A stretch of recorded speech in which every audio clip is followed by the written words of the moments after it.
അച്ഛാ ഒരു ക്വസ്റ്റ്യൻ ചോദിക്കട്ടെ? ഓക്കെ, ഒരു അപ്പാർട്ട്മെന്റ്. ഓക്കെ, ആ അപ്പാർട്ട്മെന്റിൽ കുറെ ഫ്ലാറ്റ് ഉണ്ട്. അതിന് ഓരോ ഫ്ലാറ്റിനും ABCD അങ്ങനെയാണ് പേര് കൊടുത്തേക്കുന്നത്. അപ്പൊ അതില് 2 ഫ്രണ്ട്സ്, ഒരു ബോയ് ഒരു ഗേൾ, അവർ അപ്പാർട്ട്മെന്റിൽ വന്ന് റൂം എടുത്തു. ബോയ് താമസിച്ചത് A ഫ്ലാറ്റിലും ഗേൾ താമസിച്ചത് B ഫ്ലാറ്റിലുമാണ്. ഓക്കെ, ക്വസ്റ്റ്യൻ ക്ലിയർ ആയോ? എന്നിട്ട് ഈ ബോയ്ക്ക് ഒന്ന് പുറത്തു പോകണമായിരുന്നു. അപ്പം ബോയ് എന്ത് ചെയ്തു? റൂം ലോക്ക് ചെയ്ത് ഗേളിന്റെ ഫ്ലാറ്റിൽ, അതായത് B ഫ്ലാറ്റിൽ പോയി നോക്ക് ചെയ്ത് കീ കൊടുത്തിട്ട് പറഞ്ഞു, എനിക്കൊന്ന് പുറത്ത് പോകണം, നീ ഇത് സൂക്ഷിച്ചോ, ഞാൻ തിരിച്ചു വരുമ്പോൾ വാങ്ങാമെന്ന് പറഞ്ഞു. ഓക്കെ, ടാറ്റ ബൈ ബൈ പറഞ്ഞു ബോയ് പോയി. ഗേൾ ലോക്ക് ചെയ്ത് തിരിച്ച് കയറുകയും ചെയ്തു. കുറച്ച് സമയം കഴിഞ്ഞപ്പോൾ ഉണ്ടല്ലോ ഈ ബോയ് തിരിച്ചു വന്നിട്ട് ഒരു പാട്ട് പാടി. ആ പാട്ട് പാടിയപ്പോൾ ഗേൾ താക്കോൽ കൊണ്ട് തിരിച്ചു കൊടുത്തു. ഏത് പാട്ടായിരിക്കും പാടിയത്? മലയാളം പാട്ടാണ്. സിനിമ പാട്ടാണ്. ഒരു ക്ലൂ തരാം. ഒത്തിരി പഴയതുമല്ല, ഒത്തിരി പുതിയതുമല്ല, ഒരു ഒത്തിരി അങ്ങ് മിഡുമല്ല, ഒരു ഏകദേശം ഒരു മിഡായിട്ട് വരും.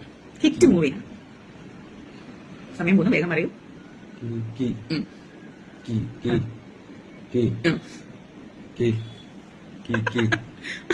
വേഗം പറ, സമയം പോകുന്നു. കാർട്ടൂണല്ലേ ഇത്? സിനിമ പാട്ടാ. അറിയില്ല. ഒരു ക്ലൂ തരാം. പൃഥ്വിരാജിന്റെ സിനിമ പേരാണോ വേണ്ടത്? അല്ല, പാട്ട്. വേഗം വേണം, സമയം പോകുന്നു. പൈനാപ്പിൾ പെണ്ണിന് ചോക്ലേറ്റ് പീസ്.